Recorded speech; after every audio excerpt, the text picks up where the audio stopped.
¿Habrá alguien que pueda decir amén? Cuando estoy en la tormenta, mi corazón no temerá.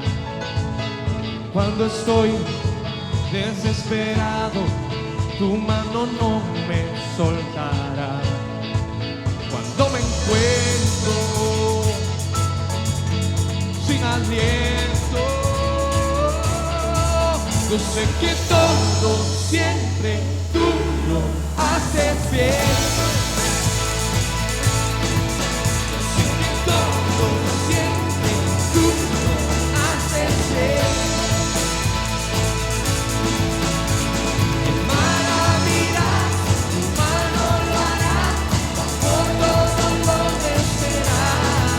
Yo sé que todo siempre tú lo haces bien.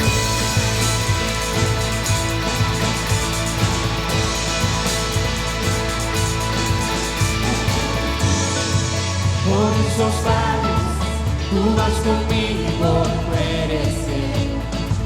Porque yo sé, tú no me dejas, tú me rodeas, no temeré. Cuando me encuentro sin aliento, yo sé que todo siempre tú haces bien.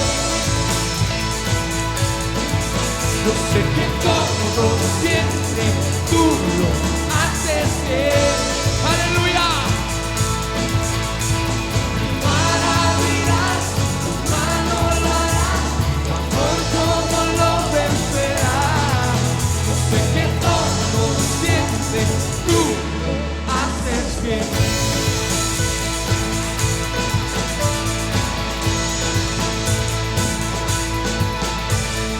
En la oscuridad a mi lado vas, siempre permaneces.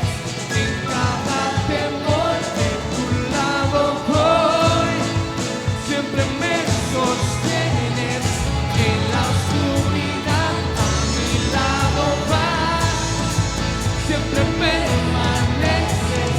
En cada temor de tu lado voy, siempre me sostienes.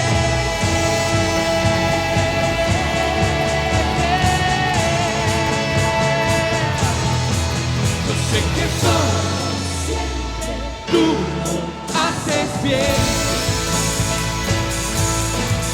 Yo sé que todo siempre tú lo haces bien. Maravillas, mano lo hará, por todo lo vencerá. Yo sé que todo siempre tú lo haces bien. ¡Aleluya! Y exaltamos y glorificamos tu nombre, Dios. Por todo lo vencerá. Yo sé que todo siempre tú lo haces bien. Y todo lo haces bien, Jesús. Aleluya.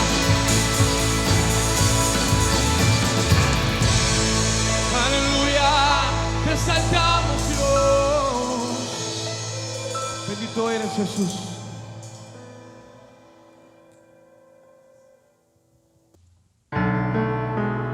Tú eres mi libertador, Dios.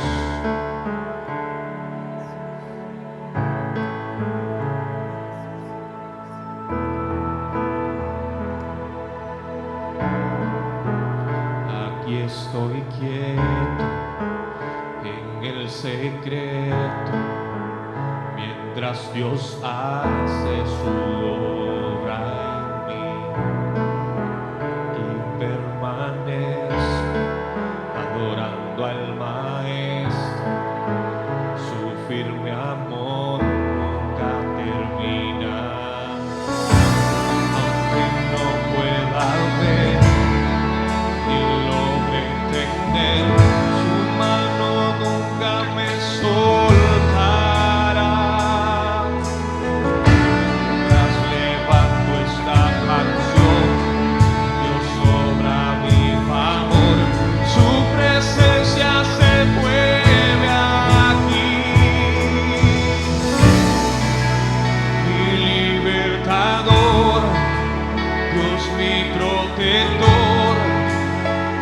quien me defiende y pelea por mí. Su nombre es vencedor, mi Padre el gran yo soy. Él me amó primero, tomó mi lugar.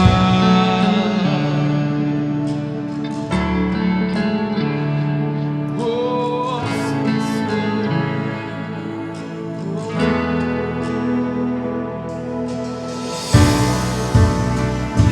Estoy quieto en el secreto, mientras Dios hace su obra en mí.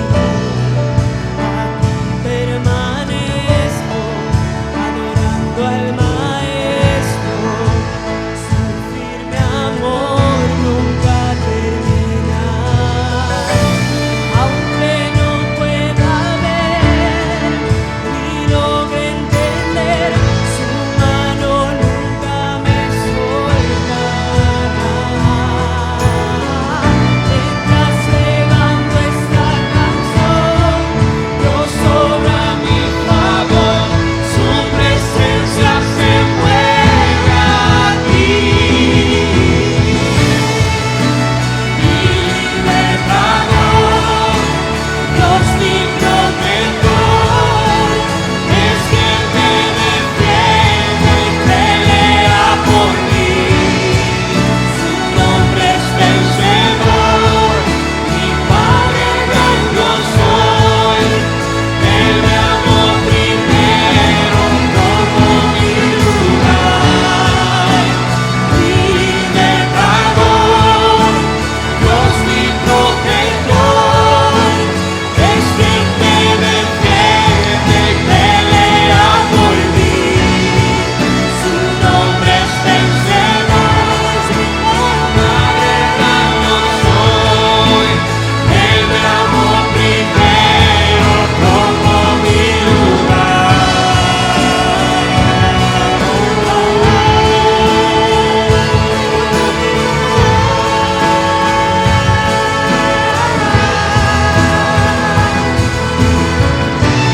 Abre hoy camino donde no lo hay.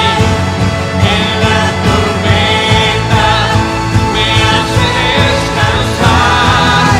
Gigantes cayeron, Dios los derribó. Él es mi Salvador, mi libertador. Abre hoy camino donde no lo hay. En la tormenta me hace descansar. Gigantes cayeron, Dios los derribó. Él es mi Salvador,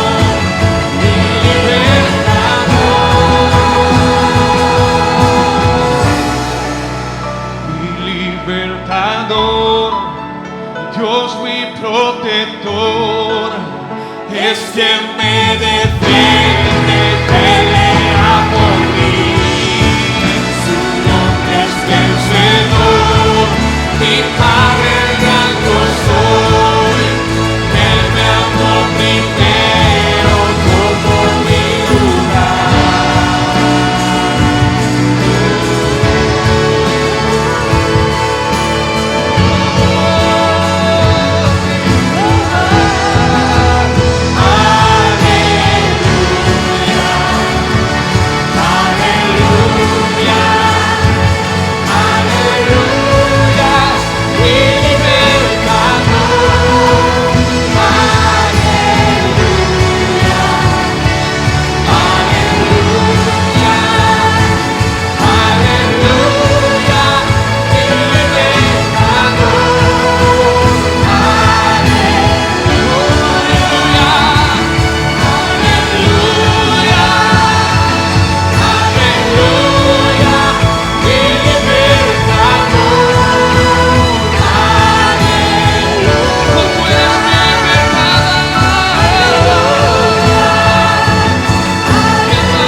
Tú eres el que me defiende.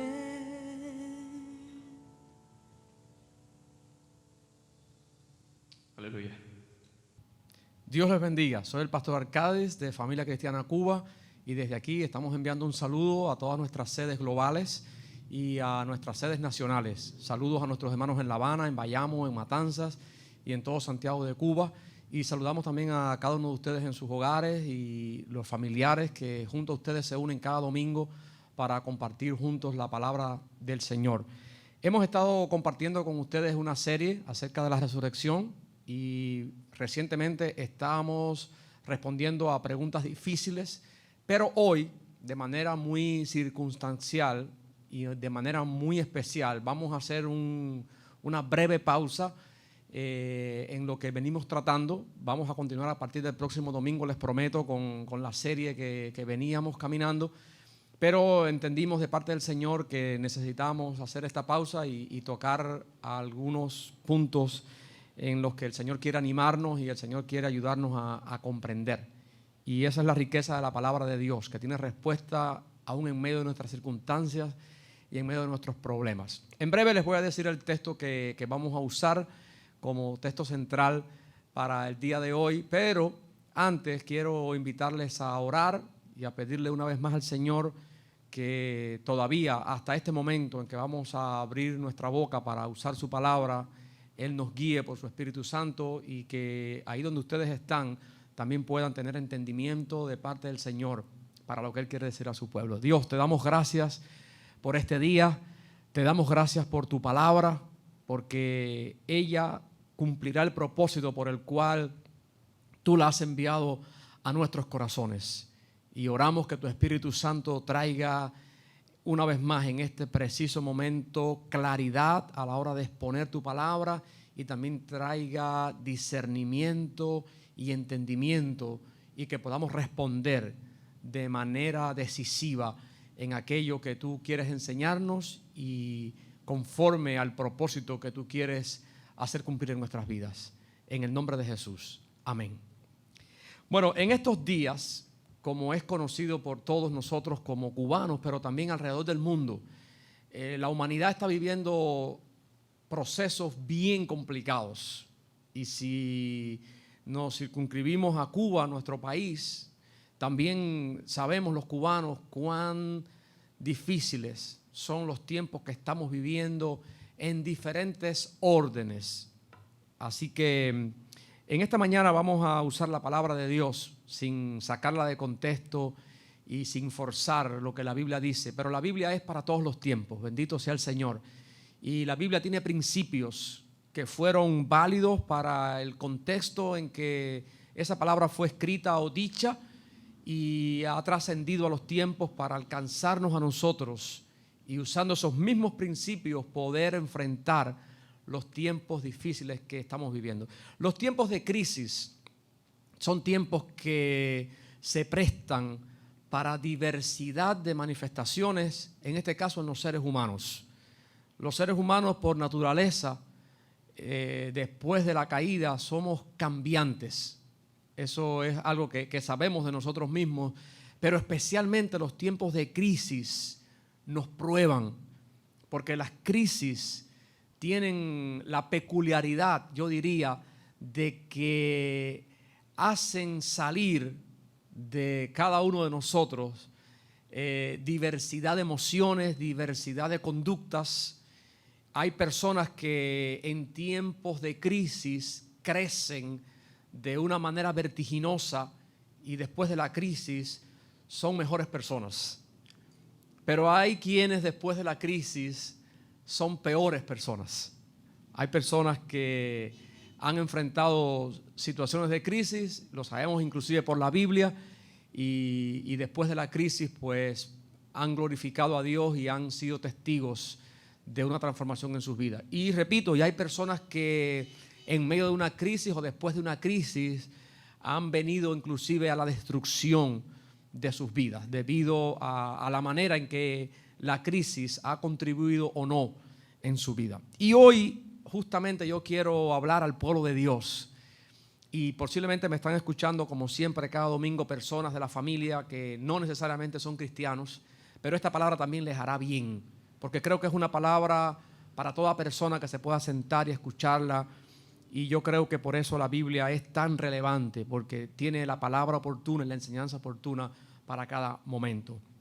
Entonces, ya saben por dónde nos vamos a mover hoy, hablando acerca de los tiempos de crisis. Yo quiero resaltar para el día de hoy una cualidad, no es la única, pero una cualidad que necesitamos en todo tiempo, pero especialmente en los tiempos de crisis. Yo quiero hablar hoy acerca de una cualidad en el ser humano que se llama la coherencia.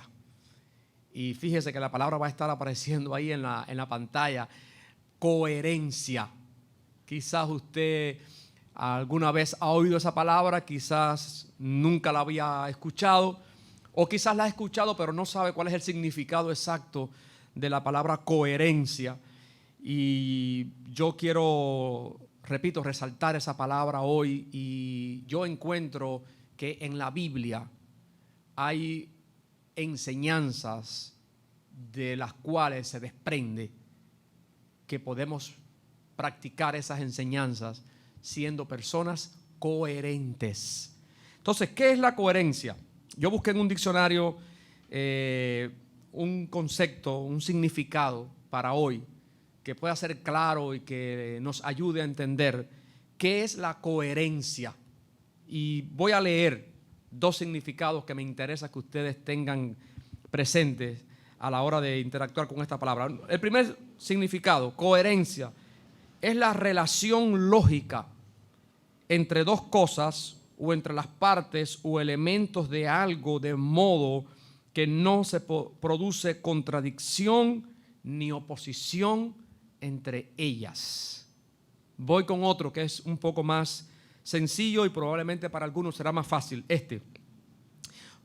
Coherencia es la cualidad de la persona coherente o que actúa en consecuencia con sus ideas o con lo que expresa. Entonces, ¿qué es una persona coherente? Una persona que actúa en consecuencia con sus ideas o con lo que expresa. Y claro que ya usted, cuando me está escuchando leer este concepto, si es una persona que ha ido a la Biblia, va a decir, claro, pero la Biblia habla de eso. La Biblia habla de la importancia de ser coherentes. Jesús dijo, sea vuestro sí, sí y vuestro no, no. La Biblia habla también en el Apocalipsis, cuando el Señor habló a las iglesias, a una de las iglesias, el Señor la amonestó a esa iglesia. El Señor criticó a esa iglesia porque era tibia. Le dijo, si hubiera sido fría o si hubiera sido caliente, pero eres tibia. Por demás, una persona tibia tiene que ver con una persona o una iglesia que no es coherente. Entonces, estoy ubicándolos primero en el contexto de esto para que podamos llegar, en breve vamos a ir al texto bíblico, no se asusten que vamos a ir a la Biblia, pero primero quiero que ustedes y yo nos ubiquemos en la vida. Entonces, estos tiempos de crisis hacen que muchas personas, y nosotros estamos expuestos, sean personas que se manifiesten de manera inconstante. Dicho en el contexto en el que estamos hablando, se manifiesten de manera no coherente, o dicho de otra manera, pero es lo mismo, de manera incoherente. Personas que hoy están en una posición y mañana están en otra posición. Y no es que nosotros nos oponemos al cambio, es que ya cuando nosotros pensamos y entendemos y concebimos la fe cristiana a la luz de la Biblia, entendemos perfectamente que se necesita coherencia para poder asumir la fe en Dios a la manera en que Dios quiere que nosotros vivamos nuestra fe. Fíjense que en uno de los textos, en el libro de los Hebreos, en la epístola a los Hebreos, en Hebreos capítulo 11, dice la Biblia, porque es necesario que todo el que se acerca a Dios crea que le hay, crea que Él existe y que es galardonador de los que le buscan. Entonces, la Biblia tiene muchos textos, muchas enseñanzas de parte de Jesús y de parte de los apóstoles y otras historias alrededor para hablarnos de cuán importante es ser coherentes. Y yo voy a escoger una de esas historias hoy para ilustrar a la luz de la Biblia cuán importante es para una persona que cree en Dios, que profesa fe en Dios, practicar esa fe desde una perspectiva coherente. Yo quiero que vayan conmigo al libro del profeta Daniel. Ahora podemos ir a esta historia, el libro del profeta Daniel, en el capítulo 3. Y en lo que ustedes van ubicándose en el texto, saben que siempre me gusta ubicarlos en el contexto adecuado para no errar en nuestra interpretación. Y la historia, ya cuando vamos a leerla en el capítulo 3, Daniel y sus amigos y gran parte del pueblo judío se encuentra en Babilonia bajo los efectos de la cautividad. Ellos han sido llevados cautivos. Esto fue una parte triste en la historia del pueblo de Israel. En el año 931 el reino de Israel se dividió. Los pecados tanto del norte como del sur provocaron el juicio de Dios, primero al norte en manos de los asirios y después al sur en manos de Babilonia, aunque después pasaron por diferentes estadios de esclavitud, pero ya estando en Babilonia. Entonces, esta historia está ocurriendo en el exilio. También puedo abundarles un poquito, decirles que las deportaciones comenzaron en el 586 y se produjeron 3 deportaciones. En la primera deportación, como ya he hablado otras veces de esto, se llevaron lo mejor de lo mejor, se llevaron a la clase real. Daniel y sus amigos, que eran príncipes de Judá, ellos fueron llevados en esa primera cautividad. Y ahora ellos están en Babilonia. Cuando llegaron a Babilonia tuvieron que enfrentarse a muchos efectos. Todos atentaban contra la fe que ellos habían asumido y todo atentaba y conspiraba contra mantenerse firmes y coherentes en lo que ellos habían creído y habían aceptado como no solamente una religión, sino como una experiencia de vida con el Dios de sus padres. Así que en un contexto como este, ellos necesitarían ser firmes. Si lo dijera en el lenguaje que estoy usando, ellos iban a necesitar ser coherentes. Bueno, también puedo decirles que una gran parte de los que fueron con ellos a la cautividad, justamente por no ser firmes y por no ser coherentes, renunciaron definitivamente a la fe en el Dios Todopoderoso, en el cual habían creído sus padres y en el cual habían creído ellos también. Entonces, vamos a la historia del capítulo 3. Dice esta historia: el rey Nabucodonosor, que es el monarca que está en el poder en ese momento, hizo una estatua de oro cuya altura era de 60 codos y su anchura de 6 codos. La levantó en el campo de Dura, en la provincia de Babilonia. Y envió el rey Nabucodonosor a que se reuniesen los sátrapas, los magistrados y capitanes, oidores, tesoreros, consejeros, jueces y todos los gobernadores de las provincias, para que viniesen a la dedicación de la estatua que el rey Nabucodonosor había levantado. Fueron pues reunidos los sátrapas, magistrados, capitanes, oidores, tesoreros, consejeros, jueces y todos los gobernadores de las provincias a la dedicación de la estatua que el rey Nabucodonosor había levantado. Y estaban en pie delante de la estatua que había levantado el rey Nabucodonosor.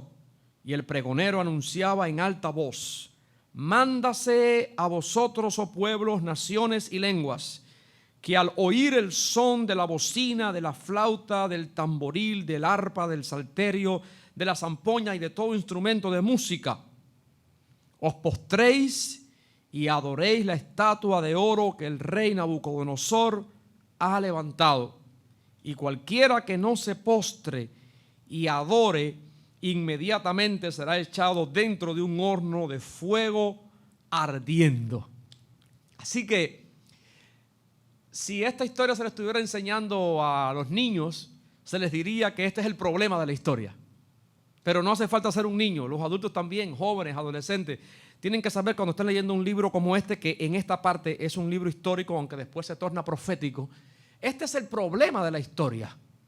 Este capítulo 3 nos pone muy rápido en el problema de esta historia. Hay algunas historias parecidas a esa en el mismo libro, en los capítulos anteriores. En algún momento voy a referirme a ellas porque este no es el primer ataque a la firmeza. Este no es el primer ataque a la coherencia. Anterior, Daniel y sus amigos habían enfrentado otros ataques.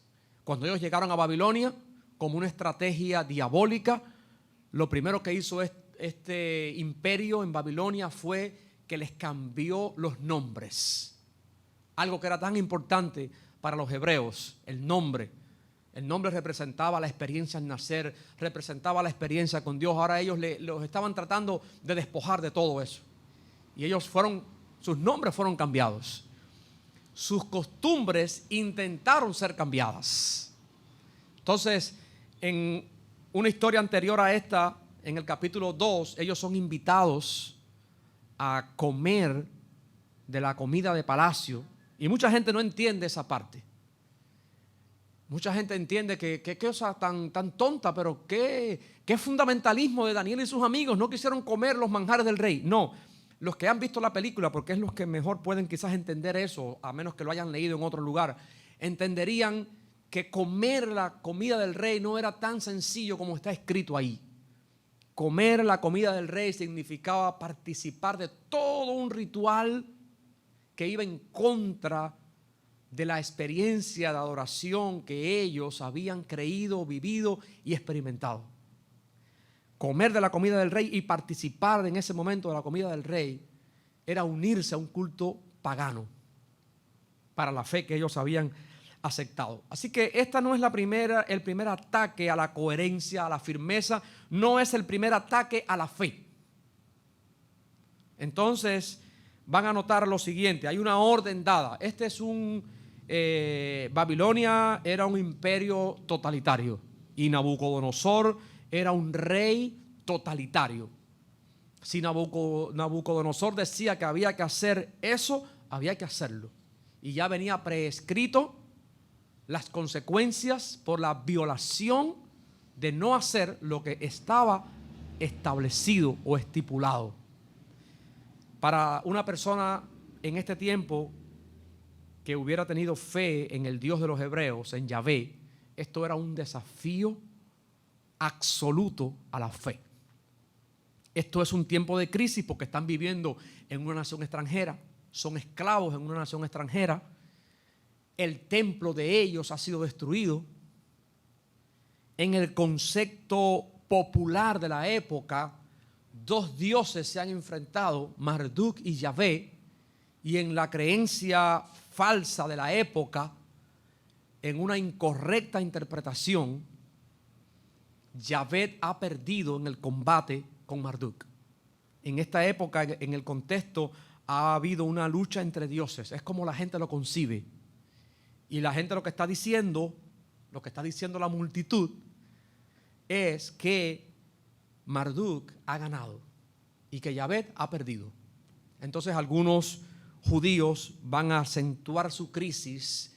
Por eso en el exilio nosotros vamos a encontrar registros de eso. Por ejemplo, en el Salmo 137, junto a los ríos de Babilonia, allí nos sentábamos y aún llorábamos acordándonos de Sión.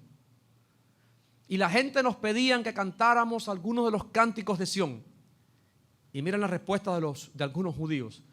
¿Cómo cantaremos cántico a Jehová en tierra de extraños?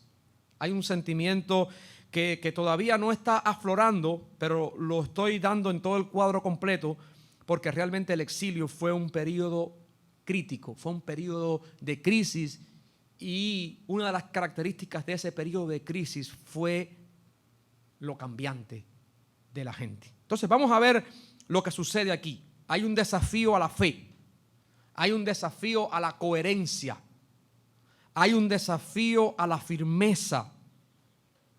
Y miren lo que dice el versículo 7.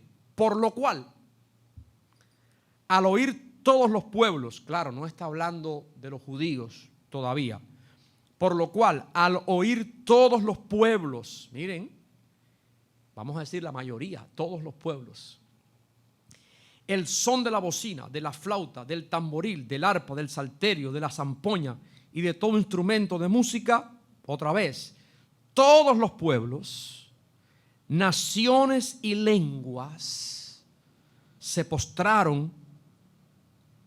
Miren ahí lo que dice, ¿qué hicieron? Y adoraron la estatua de oro que el rey Nabucodonosor había levantado.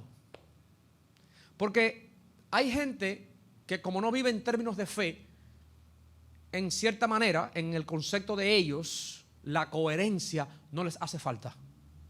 Porque las personas que no son de fe son personas muy circunstanciales. Por eso la Biblia habla de la gente movidas para aquí y para allá. Y la Biblia dice que el fin de los tiempos va a ser caracterizado por gente moviéndose justamente de aquí para allá. De aquí para allá. Gente casándose y dándose en casamiento. Como dice un dicho popular, ¿dónde va Vicente? ¿Dónde va la gente? La gente que no es de fe, nadie se siente ofendido por esto, pero es la realidad. Cuando usted analiza su vida, usted dice, no, yo no soy de donde va la gente. Si usted es una persona de fe, usted dice, no, pero yo no soy de donde va la gente.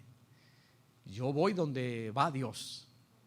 Por lo menos por lo menos tratamos de ir donde va Dios. Nosotros, cuando hay un cristiano, dicho a los cubanos, bien parado, sabe identificar la fe que ha aceptado en su corazón, la persona divina en quien ha confiado su vida para salvación primeramente y para que le dé rumbo a su vida.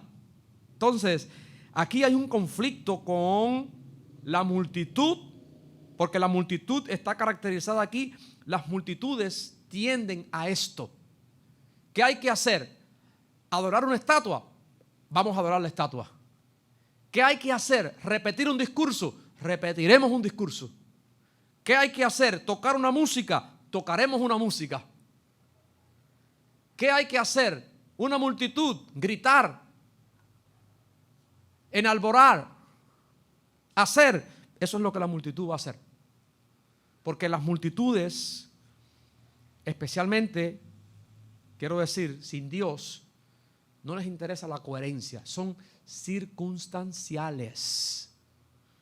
Entonces no debería sorprendernos y a la vez nos hace estar alertas.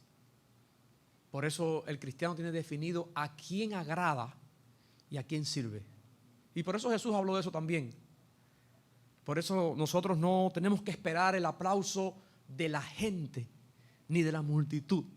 Nosotros esperamos el aplauso del cielo. Eso tiene que ver, créanme, también con la coherencia. De lo contrario, nos enfrentaremos constantemente a desánimos y a periodos de honda crisis si nosotros confiamos nuestras experiencias y a quién agradar en términos de multitud. Seremos agraviados constantemente y seremos desanimados constantemente. Y yo no estoy forzando el texto, yo lo que sí estoy escogiendo de esta historia, el principio. Ni siquiera estoy pretendiendo que estemos viviendo en una experiencia similar a esta, pero estoy moviéndome bien fino para ir al centro de este principio que sale aquí en esta historia. La historia es la historia. Es una estatua. Yo no voy a decir ahora que en el siglo XXI hay una estatua. Yo no pretendo hacer eso hoy. Repito, quiero extraer de ahí el principio. El problema aquí es ese. El problema aquí es una estatua y que todo el mundo, cuando oyó que el rey dijo, pues la gente hizo. Ahora, dice el versículo 8, pero por esto en aquel tiempo algunos varones caldeos vinieron y acusaron maliciosamente a los judíos. Los judíos se pararon coherentemente, por lo menos a pesar de. Y dice el versículo 9, hablaron y dijeron al rey Nabucodonosor, rey, para siempre vive. Tú, oh rey, has dado una ley que todo hombre al oír el son de la bocina, de la flauta, del tamboril, del arpa, del salterio, de la zampoña y de todo instrumento de música se postre y adore la estatua de oro. Y el que no se postre y adore sea echado dentro de un horno de fuego ardiendo. Esto es típico de este tipo de imperios. Eran imperios totalitarios.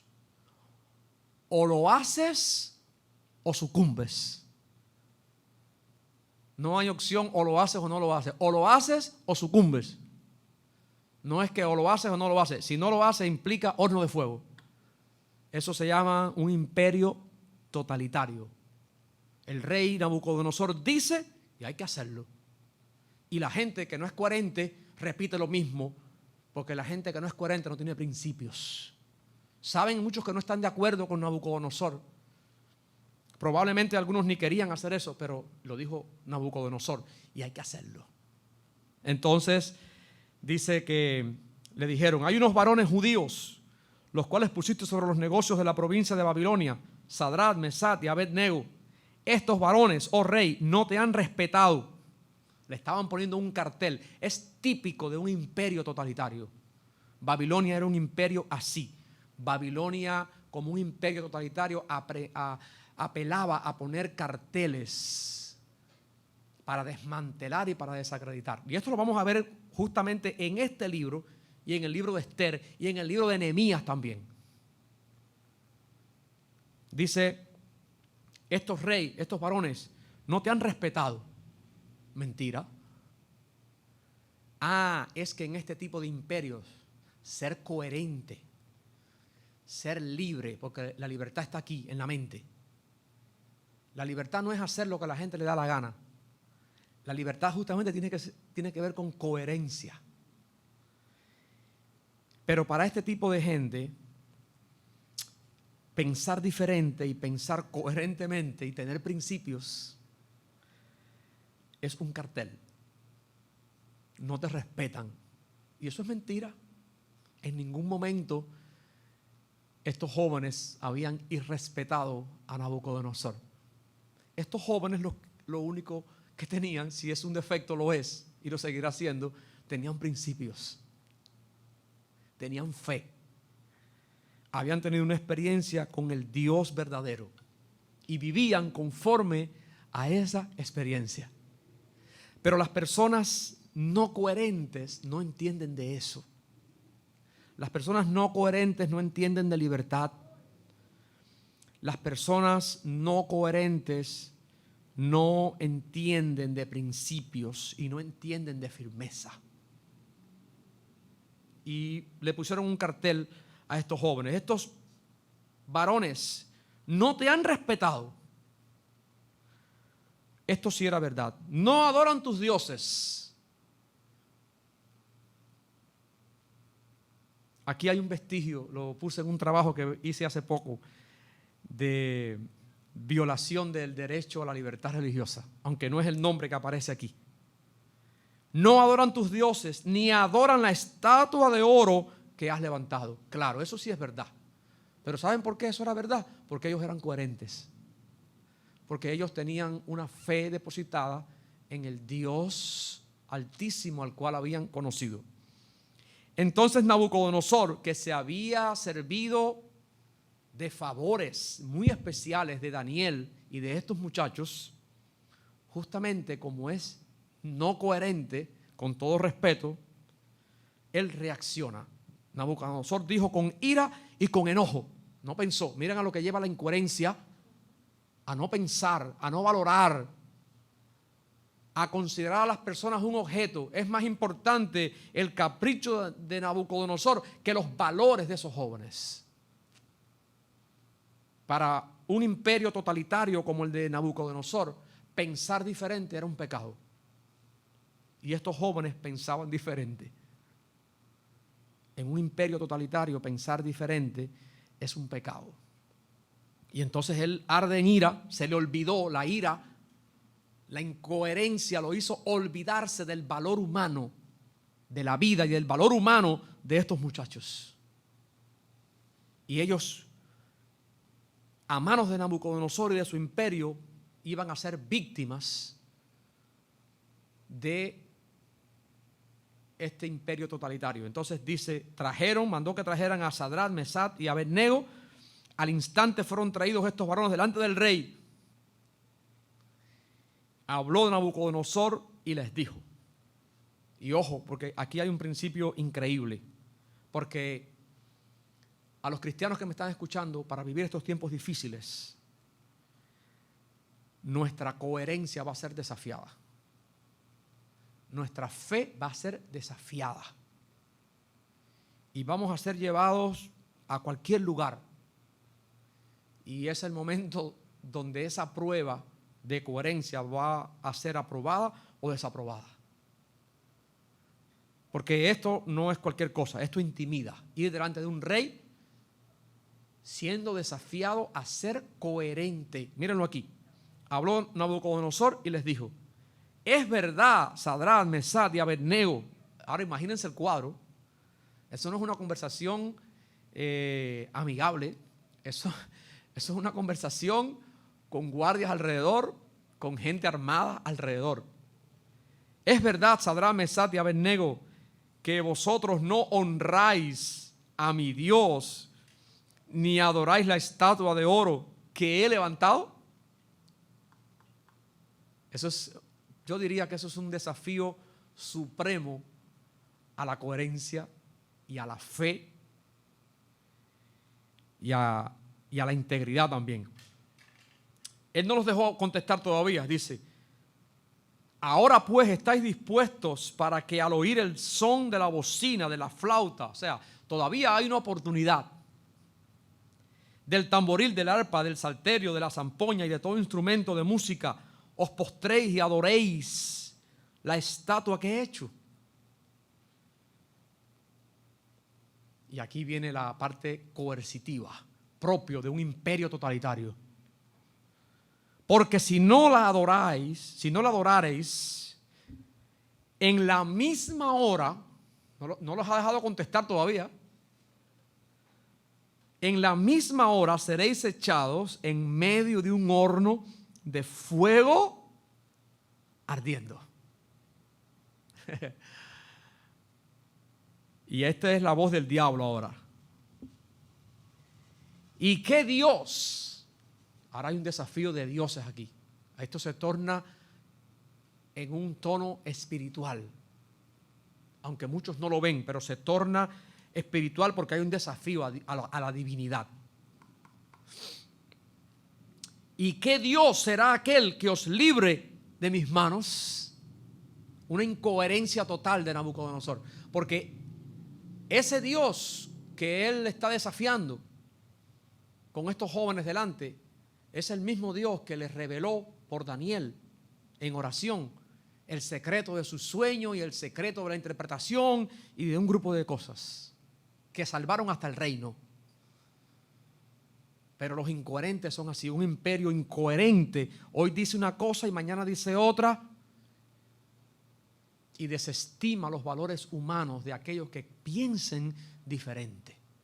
Porque es más importante para este imperio totalitario de Nabucodonosor mantenerse en el poder, inclusive reclamar adoración y lealtad. Por tanto, una persona que piense diferente y una persona que profese creer en otro Dios es un enemigo. Y normalmente en este tipo de imperio como el de Nabucodonosor, todo el que esté fuera de lo que el rey dice es enemigo. Todos son enemigos. Entonces ahora de momento,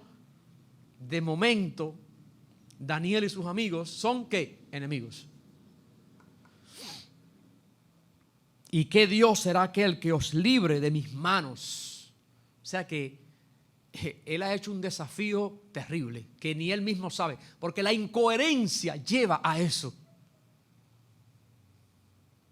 Normalmente las personas soberbias son incoherentes. Por eso la Biblia dice que antes de la caída es la soberbia. Todo esto se implica. Yo he pensado seriamente en estos días en esta cuestión de la incoherencia. Al final en la aplicación ustedes quizás van a entender mucho mejor, aunque yo sé que algunos ya van entendiendo a dónde voy. Sadrad, Mesach y Abednego respondieron al rey Nabucodonosor diciendo, Me encanta esta escena, porque es una escena de coherencia. Yo he tenido que aprender, no en esta semana, pero he tenido que aprender hace algún tiempo, cuán importante es ser coherentes en la vida. Y por eso es que estoy hablándoles de esto hoy, porque estamos en tiempos difíciles. Y no crea ningún cristiano, ni los no cristianos, que se puede ir muy lejos sin ser coherentes. Por eso hay tantas personas decepcionadas en la vida. Cuando analizan retrospectivamente sus vidas, han sido incoherentes. Por eso hoy se habla tanto de personas que se cambian de bando en todos los sentidos. En todos los sentidos. Las personas que se cambian de bando son incoherentes. Al final, las personas incoherentes y que se cambian de bando terminan siendo personas fracasadas. Terminan siendo personas tan decepcionadas de ellos mismos y de la vida que las consecuencias justamente son desastrosas, hecatómbicas. Justamente porque un día perdieron el rumbo de la coherencia. La coherencia relaciona la sabiduría para vivir, relaciona muchas cosas. Es un elemento de conexión. Y ellos respondieron, y el principio está también aquí. Ellos van a responder firme y coherentemente. Mírenlo aquí. Le respondieron diciendo, no es necesario que te respondamos sobre este asunto. ¿Son jóvenes soberbios? No. No son jóvenes soberbios, pero sí son jóvenes firmes y son coherentes. Y justamente la coherencia los llevó a decir, eso no tiene discusión. Pero si todavía esa palabra no la entienden, ellos van a seguir argumentando y dicen, versículo 17, he aquí nuestro Dios. Así que reafirman su posición y su fe en Dios. Nuestro Dios, a quien servimos, puede librarnos del horno de fuego ardiendo, y de tu mano, oh Rey, nos librará. Bendito sea el Señor. Le dijeron muchísimo en esa expresión. Para un desafío de fe, otro desafío de fe, y más grande. ¿Cuál será el Dios que nos librará? El Dios con mayúscula, en el que nosotros hemos creído. Y no solamente que ellos habían creído, ellos lo conocían. Porque cuando Daniel oró a ese Dios todopoderoso, Dios le contestó. Y ese mismo Dios todopoderoso fue el que los guardó en Babilonia. Que aun cuando lo que comían era legumbres y no comían los manjares del rey, ellos se mantuvieron en buena forma y en buena salud. Entonces, era una experiencia de vida. Era una experiencia de correspondencia entre lo que hablaban y lo que vivían. Ellos conocían al Dios del que estaban hablando. Y de tu mano, oh Rey, nos librará. Este es un desafío. Y nosotros estamos viviendo en tiempos también mundialmente de mucha presión. Estamos viviendo en tiempos alrededor del mundo de mucha imposición. Hay muchos como Nabucodonosor tratando de imponerse. Y cuando imperios y cuando reyes como Nabucodonosor intentan imponerse o se esfuerzan por imponerse, las leyes, todo va a estar condicionado, todo va a estar manipulado, todo va a estar movido en función de eso. La incoherencia, increíblemente, es una de las armas que van a usarse en contextos así. Van a aparecer multitudes notando que hay un pueblo diferente, notando que hay personas coherentes. Y esas multitudes son los que van a decir, allí están un grupo de coherentes, entiendan mi parábola, que no piensan igual. Entonces a esas personas coherentes como nosotros hay que ponerles un cartel. El cartel es, no te respetan, son enemigos, sencillamente porque creemos en el Dios verdadero o porque pensamos diferente. Estoy hablando en términos de fe. Aunque eso pueda aplicar para otras cosas, estoy hablando en términos de fe. Entonces ellos fueron muy firmes y le dijeron: Dios a quien servimos puede librarnos del horno de fuego ardiendo, y de tu mano, oh rey, nos librará. En otras palabras, no le tenemos miedo al horno de fuego, ni tampoco te tenemos miedo a ti, oh rey, porque sabemos al Dios a quien servimos. Y miren, aquí va para mí los 120 puntos en el examen. Versículo 18. Y si no, esto es una coherencia extra. Y si no, sepas, oh rey, que no serviremos a tus dioses, ni tampoco adoraremos la estatua que has levantado. Sin idealismos, eso sí es coherencia. Se los voy a decir ahora en un idioma más cubano. Dios tiene poder para librarnos y no tenemos miedo. Y creemos que Dios nos puede librar, es lo que ellos le estaban diciendo. Dios tiene poder para librarnos, pero si no me libra, voy a ser coherente. Y aunque no lo pueda explicar, Dios sabrá por qué no me libró. Pero lo que sí soy firme en lo primero, nada me va a hacer cambiar. Si Dios no me librara del horno, tampoco voy a postrarme delante de esa estatua. No voy a adorar ninguna estatua y no serviremos a tus dioses. Bendito sea el Señor. Entonces Nabucodonosor se llenó de ira y se demudó el aspecto de su rostro contra Sadrach, Mesach y Abednego, y ordenó que el horno se calentase 7 veces más de lo acostumbrado, y mandó a hombres muy vigorosos que tenía en su ejército que atasen, ahora sí hay ataduras, a Sadrach, Mesach y Abednego para echarlos en el horno de fuego ardiendo.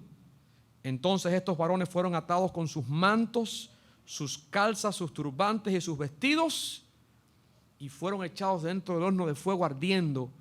Y como la orden del rey era apremiante y lo habían calentado mucho, la llama del fuego mató a aquellos que habían alzado a Sadrach, Mesach y Abednego. Y estos 3 varones, Sadrach, Mesach y Abednego, cayeron atados dentro del horno de fuego ardiendo. Entonces el rey Nabucodonosor se espantó y se levantó apresuradamente y dijo a los de su consejo: ¿no echaron a 3 varones atados dentro del fuego? Ellos respondieron al rey: es verdad, oh rey. Y él dijo: he aquí, yo veo 4 varones sueltos que se pasean en medio del fuego sin sufrir ningún daño, y el aspecto del cuarto es semejante a hijo de los dioses. Entonces Nabucodonosor se acercó a la puerta del horno de fuego ardiendo y dijo: Sadrach, Mesach y Abednego, siervos del Dios Altísimo, salid y venid. Entonces Sadrach, Mesach y Abednego salieron de en medio del fuego, y se juntaron los sátrapas, los gobernadores, los capitanes y los consejeros del rey para mirar a estos varones, cómo el fuego no había tenido poder alguno sobre sus cuerpos, ni aun el cabello de sus cabezas se había quemado. Sus ropas estaban intactas y ni siquiera olor de fuego tenían. Entonces Nabucodonosor dijo: bendito sea el Dios de ellos, de Sadrach, Mesach y Abednego, que envió su ángel y libró a sus siervos que confiaron en él y que no cumplieron el edicto del rey y entregaron sus cuerpos antes que servir y adorar a otro Dios que su Dios. Por lo tanto, decreto que todo pueblo, nación o lengua que dijere blasfemia contra el Dios de Sadrach, Mesach y Abednego sea descuartizado y su casa convertida en muladar, por cuanto no hay Dios que pueda librar como este. Entonces el rey engrandeció a Sadrach, Mesach y Abednego en la provincia de Babilonia. Pero Nabucodonosor era un rey incoherente. Después él va a cambiar, pero también después va a terminar como una bestia en el campo. Pero ¿cuál es mi punto en este día? Mi exhortación, repito, no estoy buscando un paralelo con esta historia y la de nosotros. el principio sí, está ahí y nos sirve hoy. Pueblo de Dios, en los diferentes países donde me puedan estar escuchando, en las diferentes provincias, en los lugares más recónditos donde este mensaje pueda llegar. Es tiempo de que el pueblo de Dios aprenda a ser coherente. La coherencia nos va a servir todo el tiempo como un principio de vida. Voy a ilustrarlo a través de un ejemplo personal para que terminemos de entender finalmente a qué me refiero con este principio de ser firmes y coherentes. Obvio, aquí hay un principio de ser firmes y coherentes en la fe, pero estoy yendo también a que es un principio para la vida. Hace unos años, estando todavía en esta iglesia, algunos saben cuántas cosas enfrentamos juntos, cuántas acusaciones me tocó enfrentar juntos. Y es muy lamentable que compañeros míos de ministerio, estoy hablando pastores, cuando supieron qué cosas eran las que me estaban cuestionando, en vez de ser coherentes y estar juntos conmigo en la primera línea de combate, se unieron al enemigo para pronunciar el mismo discurso y el mismo mensaje del enemigo. Por ejemplo, estaban cuestionando mis tantas salidas al año fuera del país. Entonces algunas personas dijeron, no, es verdad que Arcadis, claro, tiene que pasarle eso porque es que viaja, imagínate, viaja 4 o 5 veces al año. Ellos no vieron que el problema no era que yo viajaba 4 o 5 veces al año, porque yo soy una persona libre. Ellos no fueron capaces de identificar que el problema es otro. Que el problema es de las personas que me estaban cuestionando por viajar 4 o 5 veces al año, porque yo lo que estaba yendo era a estudiar y a capacitarme.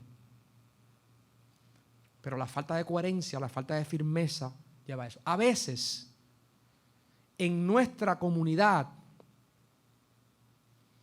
miembros de la iglesia se unieron al discurso popular, aún en contra de la iglesia. En los días de COVID, cuando los sucesos aquellos de la COVID, un suceso que fue ajeno por completo a la iglesia, personas se levantaron y dijeron, sí, claro, tiene que pasar por eso, porque es que fueron irresponsables. Se unieron al discurso no coherente.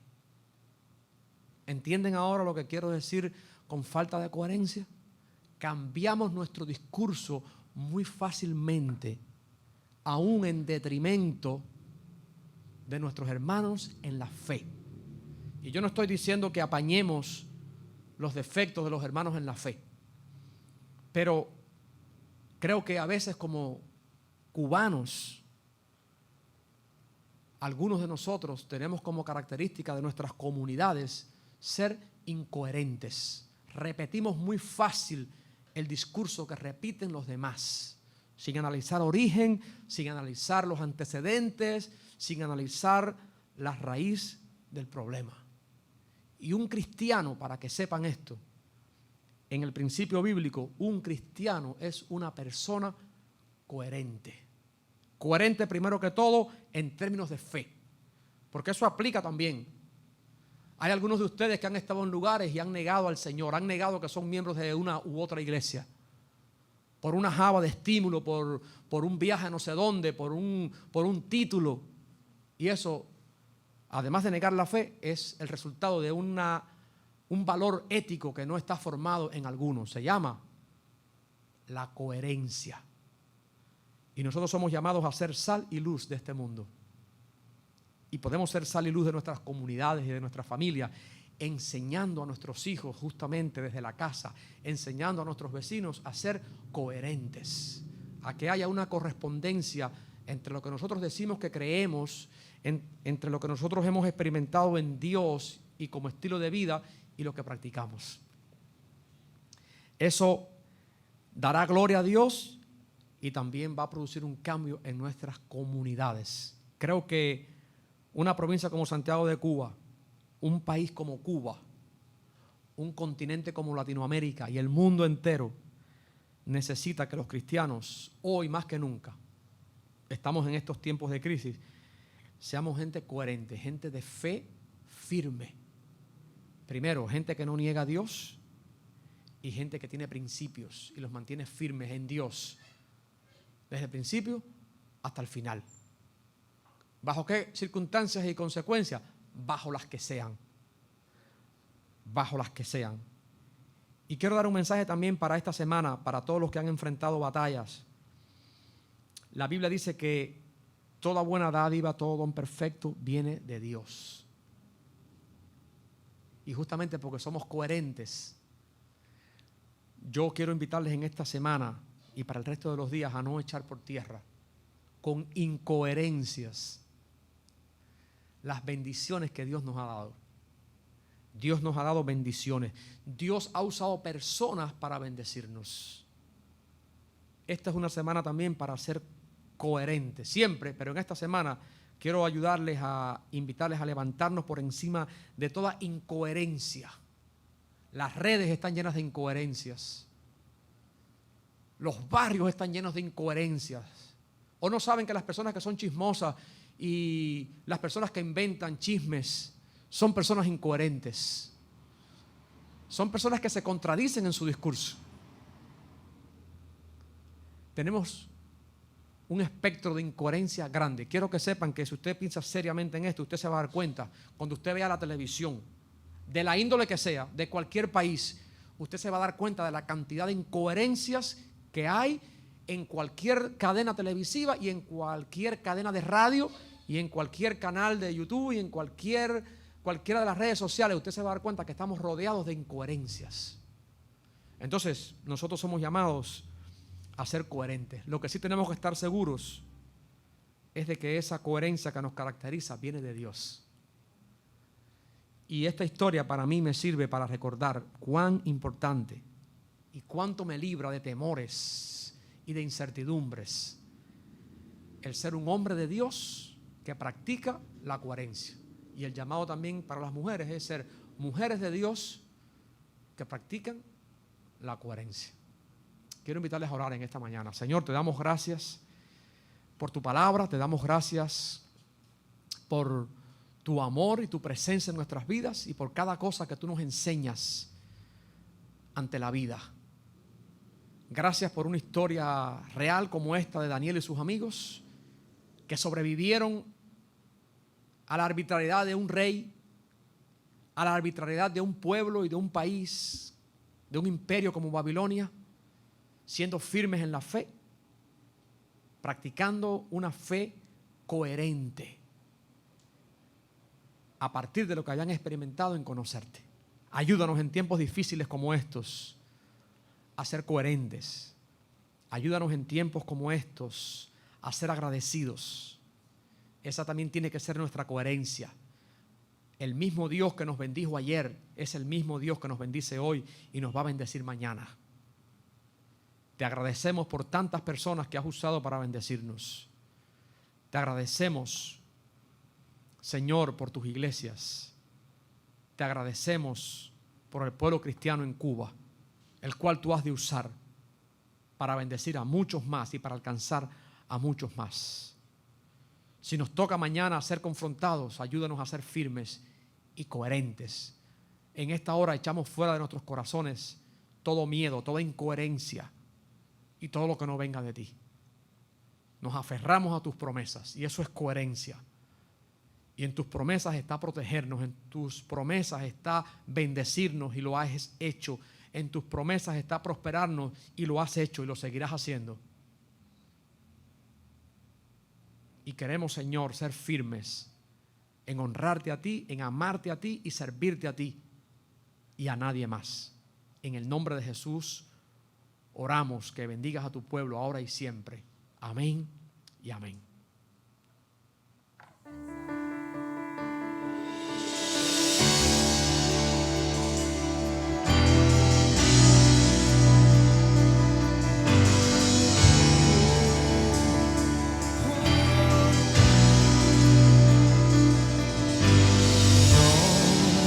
Los hijos de Eli, desprecian tu casa, burlándose de lo que es santo y a ti ignorando.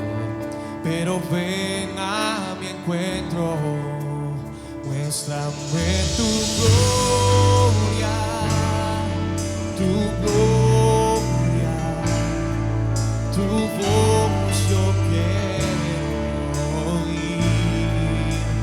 Muéstrame tu gloria, tu gloria, tu voz yo quiero oír.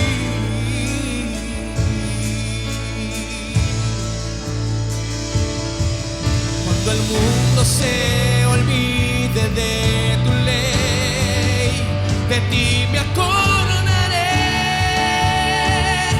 La llama encendida mantendré, porque en la casa donde están los hijos de Eli, habla siempre un Samuel para oírte. Habla que tu siervo te oirá. Yo fui consagrado en tu altar. No me importan los hijos de Eli, porque yo nací para adorarle. Aunque el sacerdote se duerma y la multitud se disperse, aunque nadie quiera obedecerte, Señor, ven a buscarme, ven a buscarme. Muéstrame tu gloria,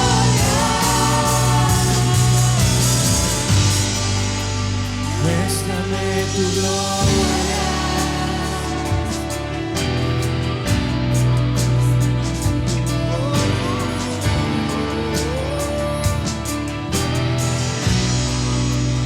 Muéstrame tu gloria, tu gloria, tu voz yo quiero oír. Muéstrame tu gloria, tu gloria, tu voz yo quiero oír.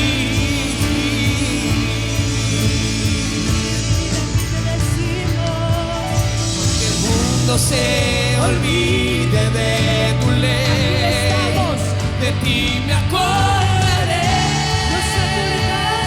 La llama encendida mantendré, porque en la casa donde están los hijos de Eli, habrá siempre un Samuel para oírte.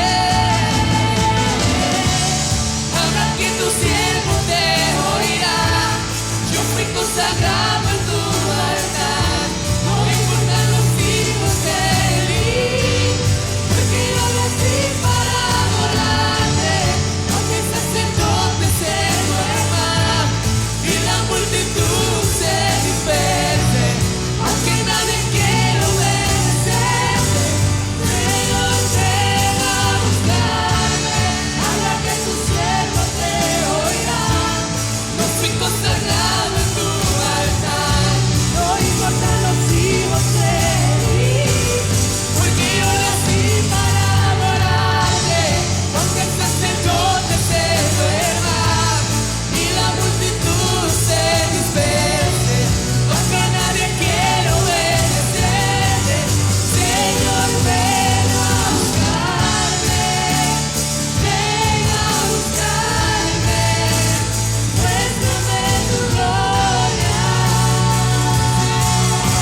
decimos, heme aquí.